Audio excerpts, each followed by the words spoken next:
Le karababa bosa. Zandaraba yendi. Le karababa baba shandaraba yanda. Le kunda brando robos. Kiri mama sayanda bos. Le karababa bosa tarababa. Rababa baba baba baba sikere bosandaraba. Manda brondiri sikebosa. Je veux déclarer sur ta vie au nom de Jésus, en cette journée, l'abondance te localise, l'abondance te localise. Alléluia.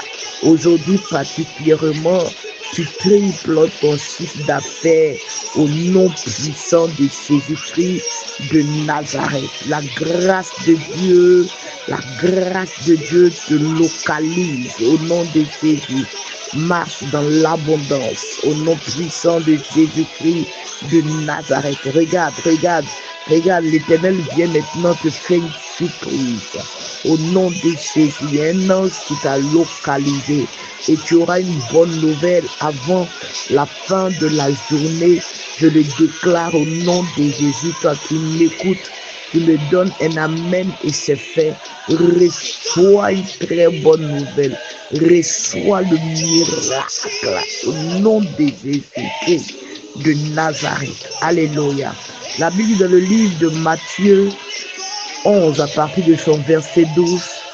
Depuis le temps de Jean-Baptiste jusqu'à présent, le royaume des cieux est forcé et ce sont les violents qui s'en emparent. Ce sont les violents qui s'en emparent. Vous savez, moi j'aime le prophétique de Jean-Baptiste. Jean-Baptiste était un homme qui faisait le ministère avec un zèle pas possible.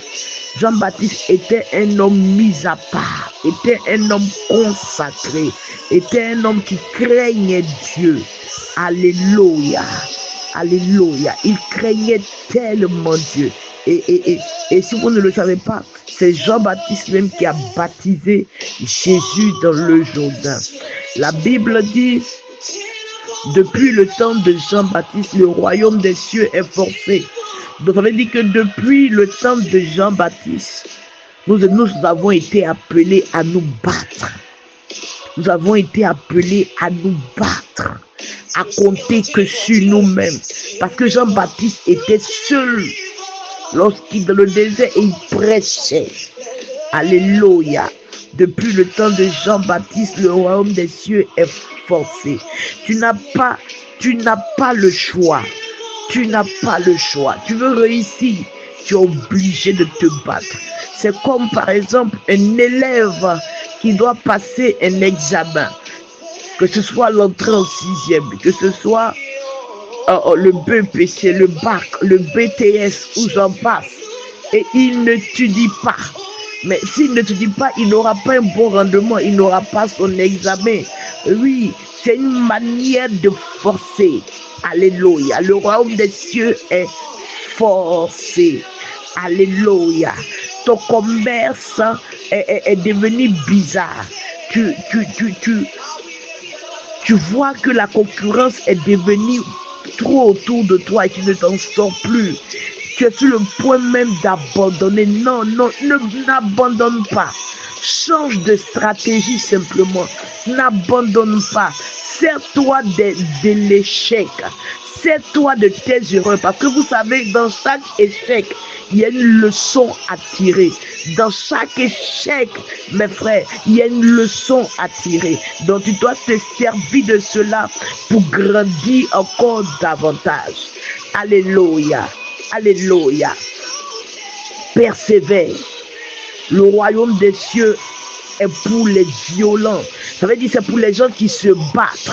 C'est pas parce que ton foyer d'hier a échoué qu'aujourd'hui encore tu vas échouer. Non. N'aie pas peur. Lève-toi et avance.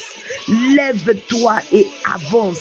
L'échec ne doit pas te tuer. L'échec ne doit pas te tuer. Non, sois forte. Sois forte, ma soeur. Sois fort, mon frère. Lève-toi et avance. Ne te décourage pas. Ne te décourage pas.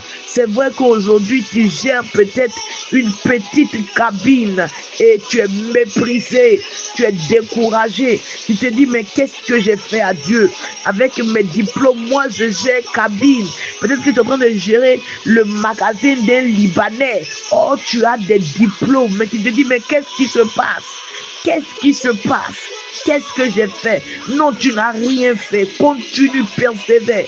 Continue de déposer tes dossiers. N'abandonne pas. N'abandonne pas. Ne te limite pas à ce que tu as. Parce que ça aussi, c'est un problème. Souvent, on se contente. Nous sommes dans un esprit de contentement. Tu dis, bon, je vais prendre ça comme ça. C'est comme une femme qui a envie de marier, je suppose, un Américain, un blanc, et puis un croisant, un guamelais, comme on peut le dire ici, un rouquin. Et elle dit, bon, je me contente de ça. Non, le rouquin n'est pas le français que tu veux marier. Non, le contentement n'est pas bon. Ne te contente pas. Ne refuse cela et crois en la promesse de Dieu sur ta vie et affronte la vie, mais affronte la vie positivement. Ne sois pas comme ces femmes-là qui aiment la facilité, qui ne veulent pas travailler. Or, la Bible dit que paresseux, faut te coucher, la pauvreté va venir frapper à ta porte. Non, je ne parle pas de ces catégories de personnes-là qui sont là et qui veulent la vie facile, qui veulent des iPhones. Or, elles me mettent dans des maisons à bois. Donc, elles ont obligé d'aller avec plusieurs hommes pour pouvoir avoir des iPhones. Je ne parle pas de ces femmes-là qui vivent au-dessus de leurs moyens. Toi-même, tu ne sais même pas comment tu as fait pour avoir GABA pour manger, mais tu sors, tu mets mèche humaine qui va coûter près de 500 000 francs sur ta tête. Je ne parle pas de cette catégorie-là, mais je parle d'une catégorie de vaillants héros, de vaillants héroïnes, des femmes qui travaillent, des femmes qui travaillent, qui n'ont pas peur des défis, qui n'ont pas peur de l'échec. Abandonne pas, continue. Je viens t'annoncer que 2026 est l'année de ta visitation. 2026 est l'année de ta restauration. Et l'Éternel te fera du bien. L'Éternel te fera du bien. N'abandonne pas la main de Dieu. N'abandonne pas. Depuis le temps de Jean-Baptiste, le royaume des cieux est forcé. Et c'est pour les violents. Alléluia. Que Dieu te bénisse. C'était avec vous ce matin, la servante de Dieu Bénédicte Kokou. Shalom, je vous aime.